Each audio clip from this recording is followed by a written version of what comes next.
Hi everyone. Today I'm reviewing The Power of Habit by Charles Duhigg. So, with the turn of the new year, I'm reading several books on habits, such as James Clear's frequent bestseller Atomic Habits, Katie Milkman's How to Change, and I thought it would be a good time also to kind of review a book that's now a decade old about the topic. But it's quite a popular one, so let's see how good it is in 2023. So, Charles Duhigg is an investigative reporter for the New York Times, and he's written two books, this one and Smarter, Faster, Better, another book which is on a similar topic. It's more about productivity. But the premise for this book then is essentially to look at the role of habits and to try and understand them better and use them in our favour. How can we understand them to become more effective and productive? Well, this book splits the question up by looking at three areas: the habits of individuals, the habits of organisations, and the habits of societies. And I think in reading this book, the first aspect that immediately stood out to me was the prose. Duhigg evidently writes a lot because the stories flow really well, they're structured well, and it made for a really enjoyable and easy read. I found myself reading much larger portions of the book in a single time frame than I kind of thought I had. And I think the approach of this book is not exactly a unique one. For these scientific but non-academic books, by which I mean the kind of frequent mass market books that aren't written for academia, but they still include science and they kind of try to make science relevant to the common person, they kind of have a similar style often. Within each chapter, we have a couple of stories to illustrate a certain point about habits and an explanation of what the story is highlighting. At the end of the book, there is an appendix with some practical points to kind of put these ideas in practice. And to be honest, I would have liked to have seen a more extended version of that, as it was quite brief in this. There's a large portion of the book is taken up by the stories, and they are interesting. And what those stories mean for habits, or what they kind of uncover or emphasize. But then the kind of recommendations are pretty brief, really. So it really depends what kind of book you're trying to buy here. If you really want a self-help book that's just going to give you loads of advice, I don't think this is the one.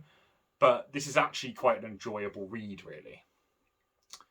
So let's talk about the actual stories themselves. So they are interesting, as I mentioned above.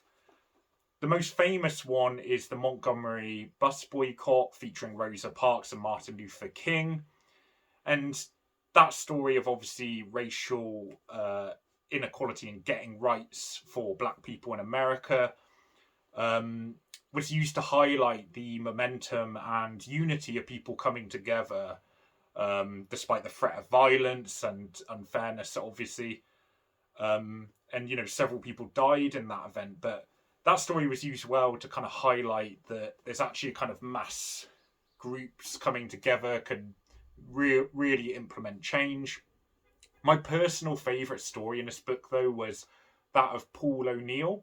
He was new at the time, the CEO of Alcoa, the aluminium company of America, and he turned around the company's futures from an unexpected angle by emphasising the importance of safety in his company.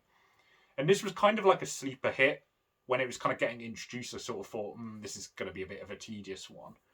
But it's actually really interesting how he did it and why it worked. And it's written really well, as I mentioned. So, yeah, a bit of a sleeper hit. And I do think some stories are a bit more routine and not as exciting, perhaps.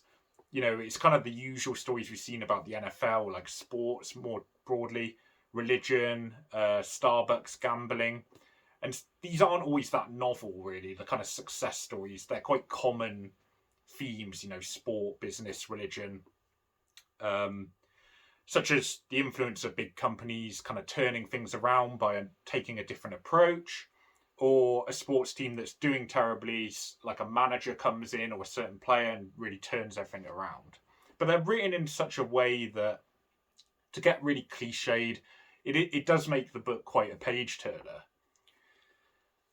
However, my main criticism of the book would lie with the stories as well, though.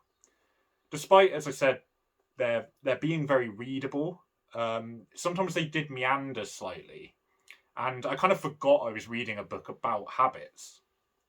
The summaries at the end, though, did help to tie it together, I do concede, but sometimes I think the stories were fleshed out more than was necessary. It didn't really strictly keep to a theme of habits, which perhaps isn't a problem depending on your perspective. But often the point being made was quite a simple one about habits. It wasn't necessarily a complicated point, but the story might kind of go a bit too in depth, or seem to go off kind of on an extraneous tangent. So in terms of learnings, though, what exactly does this book uncover about habits? Well, small diagrams throughout the book emphasize the importance of the idea of cue, routine, reward. So something prompts you to do something, your routine kind of takes hold of what you actually do, and then you do it to get a reward. Understanding that habits are deeply entrenched in this habit loop provides us with the opening to analyse and dissect it. Through that, one can think about how addictions get entrenched by a cue. Workers within companies stick to patterns and avoid disruption so they don't tread on someone's toes through routine. Or a gambler gets a high and ignores their problems through the chasing of the constant chasing of reward. So the advice at the end of the book kind of takes this into account for dealing with bad habits, for example. Recommends noting down where you are, what time it is, your emotional state, who else is around, and what action preceded the urge to engage in a bad habit. So by noting this down when you're kind of engaging in the habit or feeling like you need to, and when you modify it, you do the same thing. So if you change or like substitute a kind of reward in, it kind of suggests different tactics such as that. You can write down what changed and kind of identify where the problem lies, is the kind of idea. It seems like a good approach based off the findings, and it's explained well. The stories are fun to read, as I said, and they do have a point, sometimes a bit simplistic, as I mentioned before.